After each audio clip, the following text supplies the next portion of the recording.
Kwani mke wangu chanzo cha ugomvi ni nini? Mpaka tunakuidana mashati hivyo, chanzo cha ugomvi ni nini? Kwa sababu nimekuta message ya mwanamke wako kwenye simu yako. Na mimi kwenye simu yako nimekuta nini? Message. Sasa kwa nini tugombane wakati wewe nimekuta message ya mwanamke wako na wewe umekuta message ya mwanamke wangu kwenye simu? Okay, sasa tufanye kitu kimoja, sawa? Hakikisha ukinichiti ni cheat na huyo mmoja na mimi nikikuchiti na kuchiti na huyo mmoja ili tusiletane magonjwa ndani ya nyumba. Si tumemaliza? Hivyo unachukua mimi mpumbavu eh?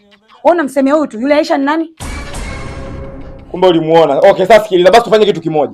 Mimi nikikuchiti na hakikisha na kuchiti na wawili. Na wewe ukinichiti hakikisha unanichiti na wawili, tusiletane magonjwa ndani ya nyumba. Si ndio sasa tumalize? Nitakubadilikia sasa hivi. Wewe usifemi mpumbavu. Haya, yote 9.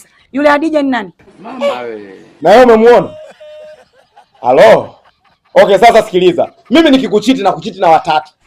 Hakikisha na wewe ukinichiti nichiti na watatu tu ili tusiletane magonjwa ndani ya nyumba. Si ndio mke wangu? Tusikidane mashati kila siku. Kidege sasa nikubadilikia sasa hivi. Wafusi ntiozi mmesikia? Ah, yule Mwajuma naye Mwajuma nipe simu msema Mwajuma nipe. Bas. Okay, basi sikiliza sasa mke wangu. Mimi nikikuchiti na hakikisha na kuchiti na wanne. Hakikisha na wewe ukinichiti usizidishe wanne ili tusiletane magonjwa ndani ya nyumba. Sijui umenielewa mke wangu? Kidege mimi sitaki matatizo. Nasla yule Nasla mmoja sio Nasla nani ni nani yule? Halo. Hebu bwana mke wangu sikiliza tufanye kitu kimoja. Mimi nitafanya mambo unayoyajua na wewe fanya mambo unayoyajua. Ukiwa malaya baridi.